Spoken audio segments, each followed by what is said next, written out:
something that's, we've talked about internally here for a few years, and this is such a basketball hotbed already, and a place that it really is going to embrace women's basketball. So great idea. I'm so happy that it's happening, and excited to see where it goes from here. I mean, you guys obviously play like a flowing style, but how do you envision point guard, ball handling type duties being split up when you have lineups that it's not just Steph, Chris, but Draymond out there too? Yeah, I mean, I think that's one of the key things to observe and to help develop, during the early part of the season. With right now, without Draymond, Chris and Steph are really easily joining together and sharing ball handling duties. Chris is such a smart player.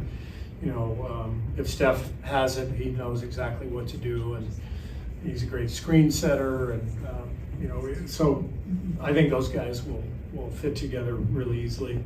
When Draymond is on the floor with them, Chris has already talked about it. He wants Draymond pushing the ball, and he's talked about, I got to run the wings. I can't lag back and ask for the outlet. I've got to run the wings, and because one of the best things we do is when Draymond pushes the ball. He's got a speed advantage over his opponent.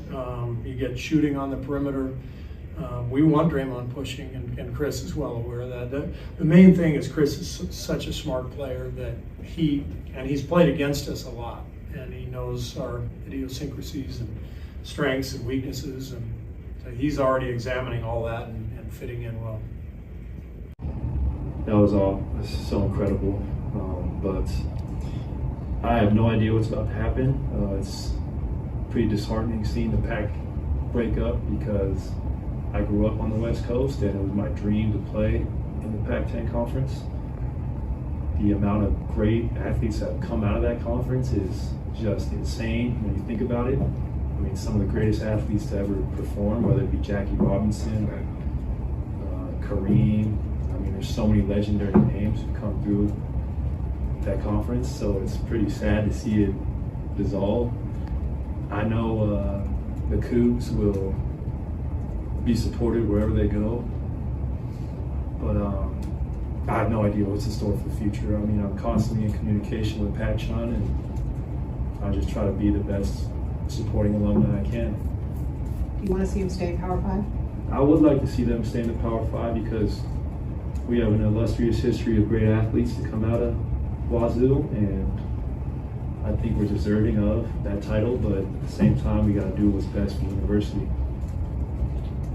It's awesome. I remember being in Charlotte back in the day when the Sting showed up for the first time, and the energy around the city was awesome. And so, knowing the journey of the WNBA and the opportunity for expansion, and the fact that you have a team here in the Bay is gonna be fun. Obviously, we're paying attention to the finals are a couple of days, and there's no better time for growing women's basketball, women's sports in general, and the investment in the game. So it's exciting. I know there's a lot to kind of to figure out, to be announced, team name, the schedule, all that before summer 25. But just the fact that like you said, it's growing, it's expanding, and it's here. It should be awesome. See what happens, but it is kind of surreal to. Just with the timing of knowing whether it's next summer or the summer after that, she'll be kind of making that transition to the league, and haven't seen her from the time she was almost a baby to now. It's kind of wild for her. The whole point is just to be locked in, obviously, on her season, and leading the Stanford women's team to hopefully another championship like she did her freshman year. But yeah, the horizon looks pretty solid no matter where she ends up in WNBA or when it is. But that would be kind of cool to have her with this franchise. It's so weird talking about without knowing the name. Like, just Do you have State franchise. any Say what? Any ideas for a name? I don't give out the ideas for free. Here, he guaranteed a title within the Of first course he 5 did. years. Yeah. Of course he did. Sound about right for Joe? Absolutely. Gotta be bold with your vision, I guess, and that's just a way to plant your flag for sure. He's got a good track record right now, though. Did you? It's just an honor to be on the court with him. I watched him as a kid, whether it was at Wake Forest or with the Hornets. So I'm just trying to learn from him. And first 3 days of camp been great, been very tiring, and we're just getting the fundamentals down. I'm really looking forward to playing Saturday and seeing how our schemes and other stuff's going to work. It's going to be a great preseason, though. Probably the most important preseason I've had since I can remember.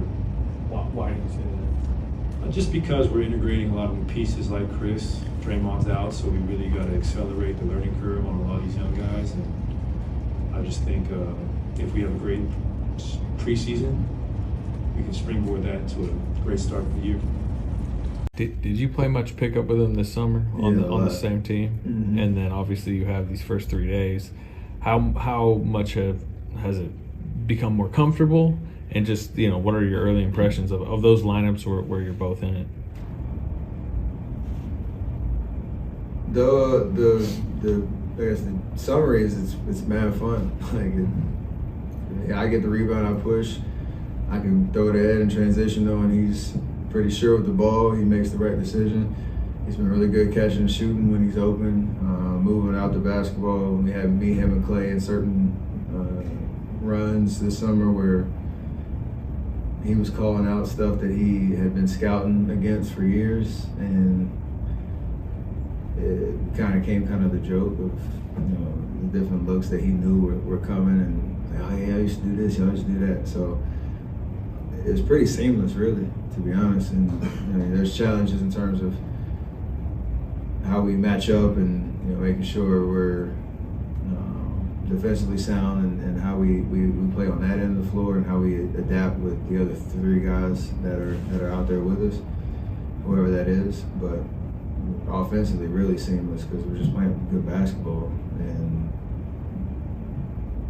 whether it's whatever kind of organization you've been from the time we were kids, that's how you used to play. So kind of remember that. You mentioned defense being the bigger question mark. What are the keys when it's you and him out there, and even smaller down the lineup? We've had that challenge for a while, just with lineups that we've thrown out there, especially when Draymond's been at the 5. We played smaller.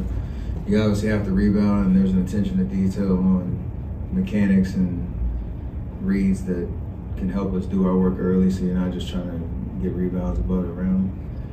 Matchup wise, it depends on the game. What the scout report is, we'll be able to adapt to that. But that's the beauty and the challenge of what we have in terms of our roster, because each 5 that you put out there is going to have a strength and they're going to have a weakness, and you have to be able to adapt as we go through. So I think the best part about what we're doing is we're communicating every opportunity that we get. Practice, locker room, film room, trying to talk it out and make sure we're getting ahead of it, because there's going to be some tough decisions along the way in terms of minutes.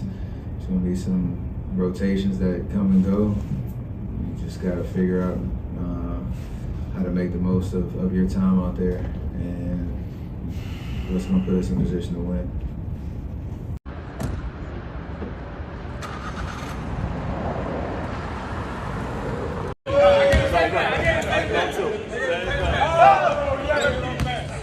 Daytime. 5-2.